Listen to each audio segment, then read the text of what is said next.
ni kube jamana tintin ko no ko sariya de tabolo ni ube no kureta kelaw makan kanike ibi dadi ke mona ko do jamana na da an laban bem to ni degun ni koloko il faut que fika borda de nyini re sariya benkan min ban nyonche France follow de asoso to nana ka bangan deme kanga jamana ka aka du kolo Europe mine aw kla ka foko on te se ka duwe muye on juguye aw ko no ko te juguye ko juguye terroriste udi e munu on ko terroriste an juguye chomi munu ko banga jamana kla nuye marfata ka anga sura sufa ka anga duguchi on fona an jugude bon o dunye France ni ministre ka partenaire udi a sabenembu ka papier kono ni chol la c'est des partenaires. Hein? Si, la SEMA est un partenaire pour le MINUSMA et pour l'armée française. C'est écrit noir sur blanc. Non, tu sais que nous avons fait. Et en même temps, fin fini ou l'ouja ou boke anna. Il va falloir pourquoi Mali armée empêché ou avion capan en zone d'opération parce que dugudenw ni surasiw bɛɛ nana jateminɛ surasi kan fɛn fɛn attaquera MINUSMA présence yera sani a ka kɛ i b'u ka avion ye munumunu na ou bien u bɛna ko nana bɔ an ka surasiw ye u ka kan kɔnɔ baara dɔw na ou bien kumaɲɔgɔnya dɔw la o kɔfɛ de attaque bɛ kɛ donc mɔgɔw nana faamu espionnage de don donc mangan ni sama nous de be ani ni ɲɔgɔn donc accord nous n'a ma ɲɛ ko Mali a ka yɛlɛma hɔrɔnya de yira accord nous ko kalo wɔɔrɔ n'a dénoncera a ye fɛn bɛɛ ban kun b'o la parce que u bolo fanga fɛn fɛn mana kariya k'a fɔ k'i bɛ bɔ nin bɛnkan kɔnɔ donc bɛnkan in bɛ n'i y'a laɲini kɛ kalo wɔɔrɔ de a bɛ ban o kɔrɔ de kalo wɔɔrɔ kɔnɔna la n b'i tulo ci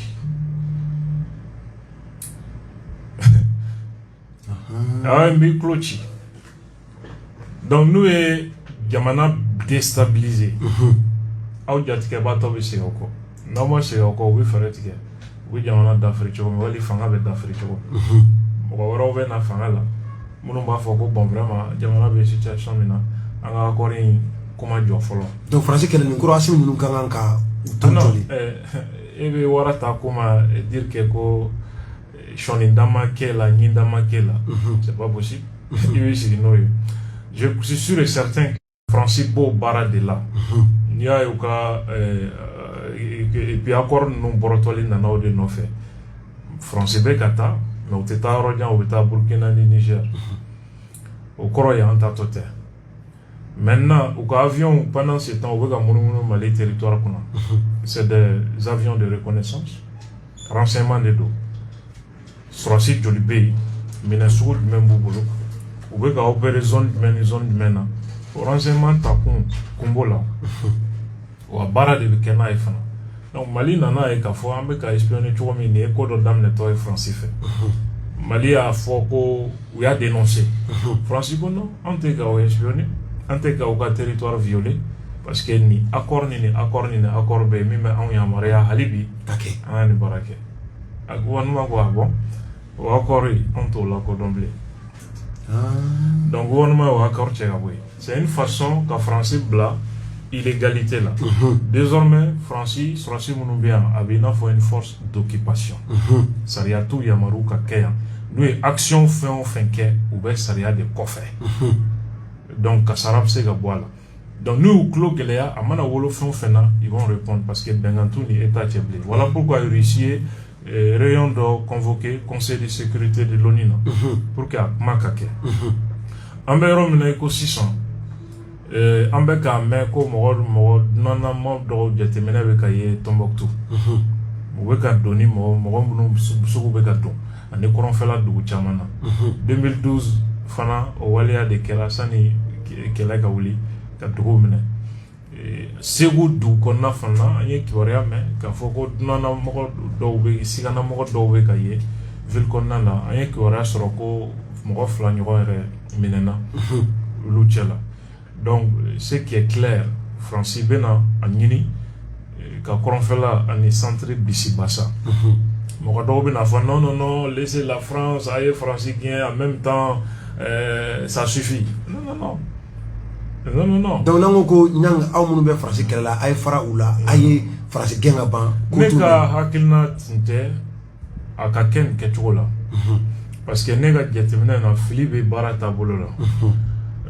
Francis Geni et nega kelai ngala nyindo.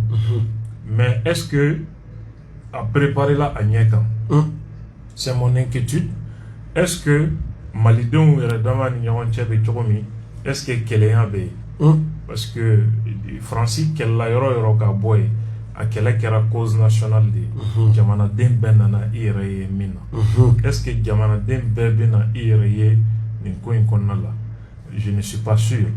Donc ça veut dire que Malion Faralembe groupe Fly. Nous be fanga ka kunklena ko ani munu be kunklena wara ko donc don Robert Francis Bolo si Robo Bolo donc ça va être un problème parce que ibena e ka front politique ou bena daile manifestation uniforme que bena fin na e fanga soro peut-être ils vont pousser le pouvoir à la faute ni choubola et accusation ore CPI vini ndwala ko gente be ka reka population de maltraité Gabonais Béoukan, ou Adama Baboudi. Donc, au soun be Yamana affaibli. Quel est Mibesina Abasigiko? Deuxièmement, Absega Wolo Komina Bamako, Ala de Wodon. Donc, faire belle Kanga Singapour que Obsega Bali Togomi. Point flana mie, nord situation, Abena Yoruba. Moi, mon ni, au lui, gouvernement accord signé. Olu bena commencer ka jalakilo abe sena déjà ubena sababu era nyini mimbato konfela fana biseka kala ya chomi anya bala ko yad ka groupe an état islamique terroriste on fla ku farla nyonga donc u farla nyonga o koro edi ubena opération baw de damne no e dugu minani surasikan atakeli ananyo na chama ore utum famana mima sûrement c'est en perspective de cela donc ne quand ni ka jetemena na comment on te fangala information bête en boulot je suis sûr que anga fanga ba don Francis Keleli kololom se ga voilà et je suis ne ka bisigila ou kelembe ka préparer pour que on se ka en yera bo chogo mina mais mana ke chogo je crois que anga weleda jamana kun fa kun force vive be ka mobiliser ka don mimisena na donna min be sena Mali juguya te machila fanga juguya bi se ka ke malien daw la fanga ka toro bi se ka ke malien daw kan munum te fanga fe donc Mali bi difficulté min kono akaran ka yira mogo la anga nga wuli ka jo ka jamana sauver chokomi o baraka no mais ni mogo ta don ka fo kololo min bi sena fo mo dusu tienen be fanga de kro bon vraiment Nebolo a kanga nyefodi. Mais on aurait quand même sensibilisation quand on est journaliste.